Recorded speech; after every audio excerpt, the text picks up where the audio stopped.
좋은 강의 부탁드립니다. 예, 안녕하세요. 저는 흉배과 송현입니다. 오늘 하이브리드 캐비지라서 조금 내용이 조금 심도가 좀 높아서 가능하면 이해가 쉽게 말씀드리도록 하겠습니다. 잘 아시겠지만 스텐트는 여기 이렇게 병이 있으면 여기 스텐트가 들어가지 않습니까? 요 마우스 화살표 보면.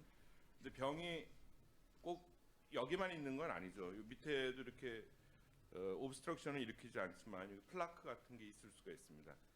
그럼 이 환자가 이렇게 시간이 지나면서 이게 플라크가 럽처되거나 그러면 그래서 항상 스텐트를 넣은 환자는 재발의 위험이 있죠. 그래서 통계적으로 보면 보통 드러그 일루팅 스텐트 나와서 많은 도움이 됐다고 얘기는 하지만 현재까지 쭉 나온 논문들을 보면 대략 한 5년 안에 여기가 문제가 생기던 아니면 그 밑에 부분이 문제가 생기던 해서 얼추 보면 한 5년에 한 20%에서 30% 정도가 문제가 생긴다고 얘기를 하고 있습니다.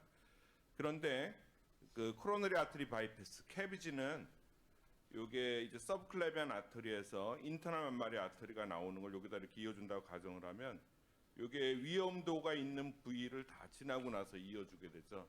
그러니까 한마디로 얘기하면 재발률이 줄어들게 됩니다. 그래서 우리가 보통 때 10year patency rate를 얘기를 하는데요. 인터널 만마리 아터리는 10년 동안에 이어준 부위와 그 이하 부위가 막힐 확률이 한 2% 정도밖에 되질 않는다 그럽니다. 그래서 미국이나 유럽에서 스텐트 환자를 3.5명 하면 캐비지를 1명 정도 하는 비율로 캐비지 숫자가 많은 게 미국이나 유럽의 환자를 위한 치료가 된다고 할 수 있습니다. 물론 우리나라는 캐비지가 어떻게 보면 조금 더 스텐트보다 늦게 들어왔어요. 지금 우리나라는 비율이 20대 1이에요. 20명이 스텐트를 하면 1명 정도가 캐비지를 하고 있습니다. 자, 이런 베이스 라인을 깔고 생각을 할 때 이런 그래서 캐비지가 좋다라는 논문은 여러 가지 디베이트가 있을 수는 있지만 많은 내과 선생님들도 동의하고 이런 내용 결국 자체는 뭐냐면 하이 신텍스 스코어, 즉 다시 말해서 병이 복잡하고 리전이 많은 경우에는 캐비지가 좋다라는 거는 굉장히 많은 논문들에서 나와 있습니다. 그래서 아메리칸 하트 어소시에이션에 나오는 가이드라인에서도 unprotected left main의 경우에는 캐비지가 1의 B고 PCI는 그 이하를 얘기해주고 있고요. 그래서 결국은 unprotected left main도 캐비지를 should예요. 그러니까 해야 돼요. 외국에서는 해야 되죠. 이거 만약에 캐비지를 안 하고 PCI를 생겼다 문제를 당하면 소송에 걸리기도 합니다. 의사들이. 그래서 PCI는 캐비지를 못하는 경우에 하라고 돼 있습니다. unprotected left main뿐만 아니라 트리플 베슬 디지도 캐비지는 1의 B고 PCI는 2B의 B가 됩니다. 그렇게 하고도 LAD에 병이 있으면서 LV 디스펑션이 있는 경우에는 캐비지를 리커멘데이션을 하고 있고 미국의 심장학회에서 가이드라인이니까 그래서 이제 미국이나 유럽에서는 3.5대 1의 비율로 캐비지를 많이 하게 되는 거죠. 우리나라는 지금 현재 6만 명 정도가 1년에 스텐트를 넣고 있고요. 한 3천 명 정도가 캐비지를 하고 있습니다. 자, 그래서 여태까지 나온 논문들을 쭉 보면 컴플렉스한 코로너리 아터리 디지즈가 있는 경우에는 캐비지가 더 좋은 걸로 돼 있습니다. 이거는 많은 논문들에 나와 있지만 하지만 캐비지 그러면 두렵습니다. 왜냐하면 외과적 수술이기 때문에 왜냐하면 굉장히 칼을 여기저기 많이 대잖아요. 그리고 우리가 심장을 세우고 수술하니까 얼마나 두렵습니까? 그리고 또 하나는 에올타를 만지작 거린다는 게 에올타에서 아세로마가 떨어져 나가서 스트로크의 리스크가 있습니다. 이거 수술 모습인데요. 왜냐하면 혈관 트리플 베슬 혈관 여기저기 많이 이어줘야 되면 여기에 이제 심장 수술하려고 여기에 열어야 되죠. 아까도 얘기했죠. 인터널 만마리 아터리 여기에 요 갈비뼈 밑에 붙어 있습니다. 그거 이어줘야 되죠. 저는 이제 보통 레이디얼 아터리를 많이 쓰는데 그럼 팔에 있는 혈관 채취해야 되죠. 사페노스 베인 채취해야 되죠. 그러면 이거 스키닝 시점 길이만 거의 1m가 되겠네. 이런 모습을 보니까 우리나라 사람들은 내과 선생님들도 그렇고 개업의 선생들도 그렇고 환자들도 그렇고 수술하기가 싫어요. 또 하나 여기 지금 앉아 계신 분들도 아마 경험이 있으셨을 텐데 옛날에 레지던트 때 혹은 인턴 때 보면 흉배까지 수술만 한다 그러면 맨날 한 30%에서 50% 환자들이 맨날 사망해요. 그러니까 얼마나 두려워. 그러니까 외과로 잘 보내질 않는 거예요. 자, 그래서 저는 하이브리드 코로너리를 되게 좋아합니다. 한마디로 가면 스텐트에 인베이시브하지 않은 그런 장점하고 아까처럼 인터나 만마리 아트리를 이용한 캐비지를 잘 결합을 하면 스킨 인시전은 작게 별로 많이 하지도 않고 환자도 별로 괴로워하지 않으면서 롱텀은 굉장히 좋게 할 수 있는 방법이 될 수 있겠죠. 그래서 그 양자의 장점을 유지를 하자 그러는 게 하이브리드고, 최근에는 그래서 캐비지를 인터나 만마리 아트리만 이어주는 거는 이렇게 스킨 인시전을 작게 열어서 할 수 있습니다. 보통 한 6cm 정도 스킨 인시전을 열어서, 물론 이 환자도 그렇고 이 옆에 있는 환자도 그렇고 스텐트를 2개를 넣었어요. 2개. 라이트 코로너리하고 서컴플렉스 아트리는 스텐트를 넣고 인터나 만마리 아트리는 이렇게 절개를 해서 이어줬습니다. 그러면 환자들은 실제로 또 이렇게 시골에서 오신 분들, 이런 분들은 그냥 이렇게 열고 스텐트를 넣은 줄 아는 사람들도 있어요. 한마디로 하면 인베이시브니스가 굉장히 적다고 생각을 하는 거죠. 그리고 적게 열어서 수술을 하니까 스프레더로 많이 열질 않으니까 환자가 통증이 별로 없어요. 그래서 우리가 보통 한 4, 5일 만에 보통 퇴원을 합니다. 그리고 물론 중환자실에는 보통 당일 그 다음 날이면 바로 올라오고, 우리가 보통 수술장에서 빠른 상태 좋은 환자들은 그냥 익스투베이션을 하고 나옵니다. 그러니까 보통 수술이 돼버린 거죠. 그러니까 수술 시간도 스킨 투 스킨은 한 2시간 이내가 되고, 그래서 제가 보기에는 아까처럼 아까 그런 그 여러 가지 1m 되는 스킨 인시전이 여러 군데 있는 수술에 비하면 굉장히 간편하다고 생각할 수가 있죠. 자, 그런데 하이브리드가 우리가 도입이 된 게 역사적으로 길지가 않습니다. 이런 장점을 생각해서. 그래서 많은 논문들에서 아직 이제 밝혀 나가고 있는 과정이에요. 그래서 하이브리드 코로너리로 하는 수술하고 그냥 캐비지를 하는 거는 어떤가라는 논문들을 찾아보면 하드 엔드 포인트는, 그러니까 뭐 예를 들어 사망했느냐, 스트로크가 생겼느냐 이런 것들은 최소한 캐비지보다는 나쁘진 않다고 얘기를 하고 있고, 하지만 뭐 트랜스퓨전을 안 한다거나 뭐 입원 기간이 짧다거나 그러는 거는 캐비지보다 좋다라는 걸 예상할 수가 있습니다. 이런 논문들도 있고, 이 논문도 마찬가지로 좋다고 그러는 논문인데 캐비지보다는 나쁘지는 않고 뭐 입원 기간이라든가 이런 거는 좋다고 얘기를 하는 논문이지만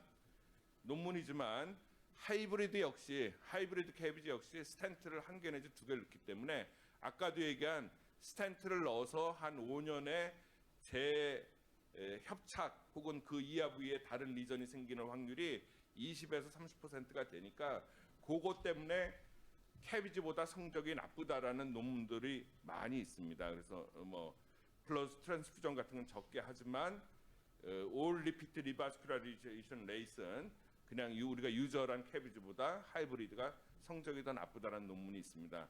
따라서 이거는 향후에 더 많이 논문으로 밝혀져야 되겠지만, 우리가 예상을 할 때는 역시 스텐트를 넣기 때문에 KBG보다는 롱텀이 조금 하이브리드가 나쁘지 않을까 하는 생각이 들죠. 그래서 저희 병원 데이터입니다. 이거 저희 병원 데이터인데 2010년부터 2017년까지 한 793명 수술했고, 그중에 거의 한 100명 정도 하이브리드를 이제 수술을 했고, 프로페서한테 매치를 저희 병원에서 해서 제 데이터를 뽑아봤더니 아까 예상한 대로 서바이벌은 뭐 큰 차이가 없지만 그러니까 그냥 컨벤셔널 캐비지에 비해서 하이브리드가 서바이벌은 차이가 없지만 리피트 리바스큘라리제이션은 차이가 있는 걸로 돼 있고, 결국은 리피트 리바스큘라리제이션 레이시 높은 이유는 아까도 얘기하면 스텐트가 1~2개 정도 들어가기 때문이라고 생각하면 되겠습니다.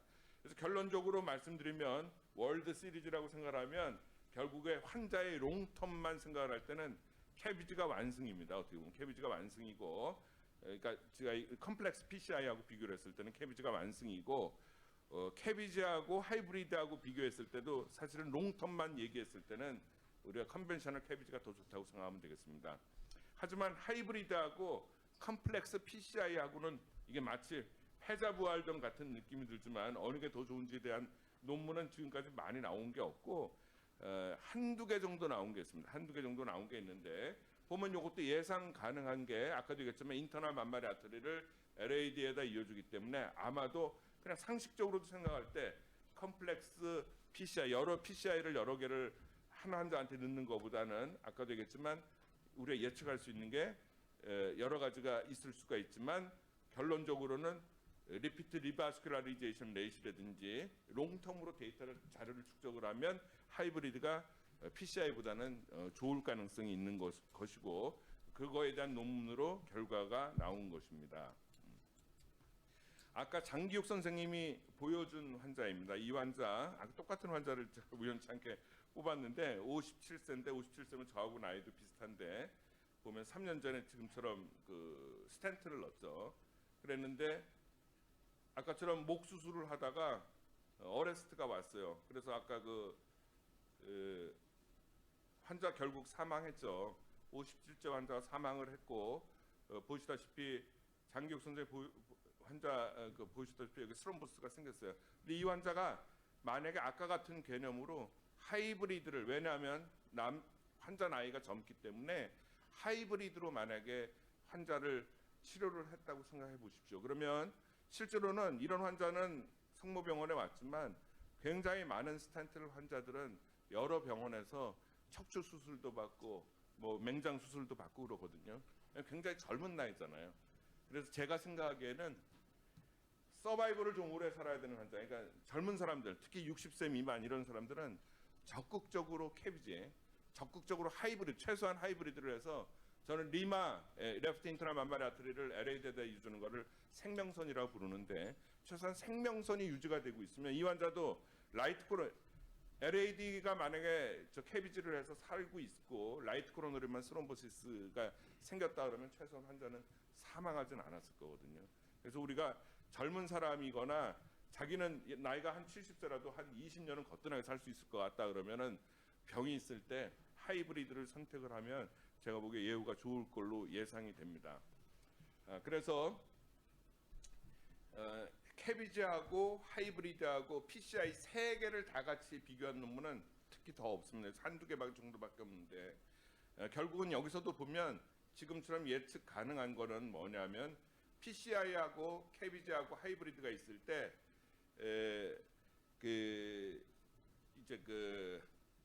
PCI는 큐뮬러티브 메이스 그러니까 여러 가지 이벤트가 생기는 게 많은 거고 하이브리드가 아마 그 중간이 될 거고 캐비지가 제일 좋을 걸로 예상이 되는데요. 이 논문은 특이하게 리스크가 높은 환자들을 뽑았을 때는 하이브리드가 캐비지보다 성적이 좋다는 거를 얘기를 해준 논문입니다. 그래서 여기 보면 유로스코어라는 거는 우리가 리스크 팩터가 높아서 하이 유로스코어일 때는 수술할 때 모탈리티가 높다는 얘기인데 한마디로 모탈리티가 높은 게 예상이 되는 환자를 한두 개 정도는 PCI를 하고 캐비지를 같이 섞어서 하는 하이브리드가 오히려 성적이 제일 좋은 걸로 되어 있습니다.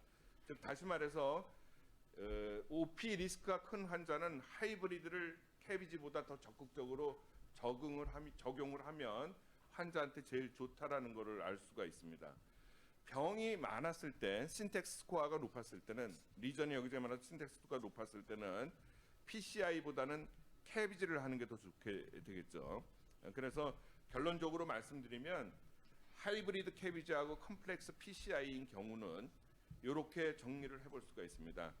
하이 신텍스 스코어, 즉 병이 여기저기 심하게 많은 경우에는 캐비지를 하는 게 제 생각에 제일 좋은 것 같고 유로 스코어가 높은 거, 그러니까 즉 한마디로 하면 OP 모탈리티가 높다고 예상이 되는 경우에는 하이브리드 캐비지를 추천하는 게 중요하다는 생각이 들고 그다음에 아까도 말씀드렸다시피 이 환자가 서바이벌을 굉장히 오래 해야 되는 20년 이상의 장기 서바이벌을 목표로 하고 있는 사람은 하이브리드를 적극적으로 고려하면 환자한테 큰 도움이 될 수 있지 않을까 하는 생각이 듭니다. 물론 지금 초기 단계이기 때문에 향후에 더 많은 스터디가 이루어져야 되겠죠.